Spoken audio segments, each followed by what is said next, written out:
जय हिंद दोस्तों। सशब्द प्रति मिनट डिक्टेशन स्टार्ट।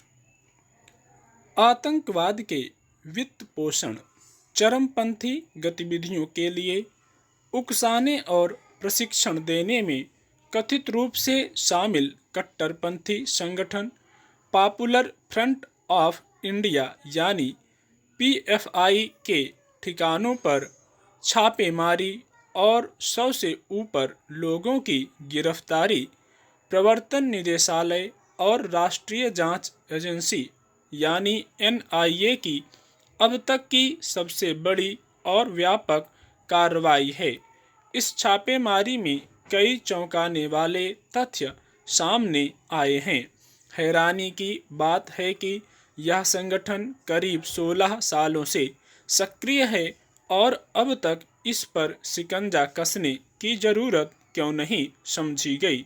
हालांकि एनआईए इस पर लगातार नज़र बनाए हुई थी और 5 साल पहले ही गृह मंत्रालय को अपनी एक जांच रिपोर्ट में इस संगठन पर प्रतिबंध लगाने का सुझाव दिया था, मगर इस पर गंभीरता से ध्यान नहीं दिया गया और इस संगठन की शाखाएं पूरे देश में फैलती गईं।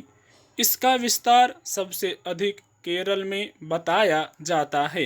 अभी एनआईए ने 15 राज्यों में छापे मारे और इसके 106 नेताओं और कार्यकर्ताओं को गिरफ्तार किया। माना जा रहा है कि इससे इस संगठन पर कड़ा प्रहार हुआ है, मगर विचित्र है कि इस छापे के विरोध में आंदोलन शुरू हो गया है और बहुत से लोग इसे राजनीति से प्रेरित कार्रवाई करार दे रहे हैं। पीएफआई की राष्ट्र विरोधी गतिविधियों में संलिप्तता के आरोप कई मौकों पर लगते रहे हैं। बताया जाता है कि करीब 16 साल पहले students Islamic movement of India यानी सिमी पर प्रतिबंध लगने के बाद यह संगठन नाम बदलकर खड़ा किया गया था और यह इस्लाम के प्रचार के नाम पर कट्टरपंथी विचारों का प्रसार करता रहा है। पीएफआई पर नागरिकता संशोधन कानून के खिलाफ आंदोलन उकसाने का आरोप लगा था। फिर किसान आंदोलन के समय भी चरमपंथी गतिविधियों को बढ़ावा देने की कोशिश का आरोप इस पर लगा।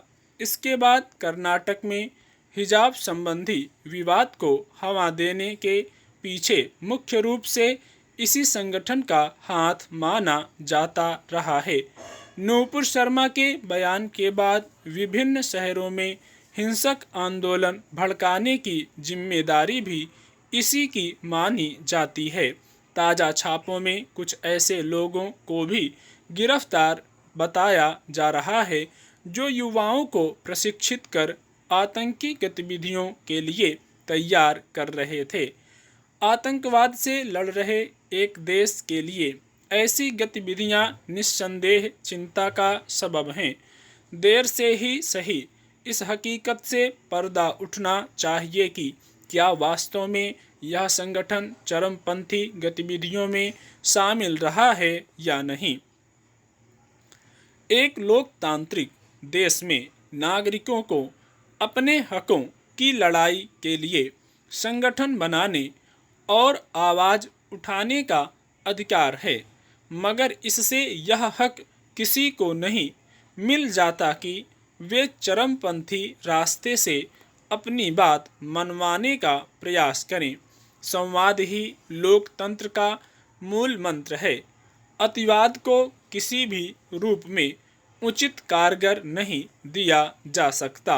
इसलिए जो लोग इस छापेमारी के विरोध में आंदोलन कर रहे हैं उन्हें अपने विवेक का इस्तेमाल और अदालत के फैसले पर भरोसा करना चाहिए। ये छापे औचक नहीं पड़े। कई राज्यों से पीएफआई पर प्रतिबंध लगाने की मांग पहले से उठती रही है। अब अगर जांच एजेंसियों को इस संगठन की गतिविधियां संदिग्ध नजर आई हैं और उसके ठिकाने से ऐसे तथ्य मिले हैं जो देश की सुरक्षा के लिए खतरनाक माने जाते हैं, तो उन्हें क्यों बख्शा जाना चाहिए। ऐसे संगठनों का समर्थन किसी भी रूप में नहीं किया जाना चाहिए। स्टॉप।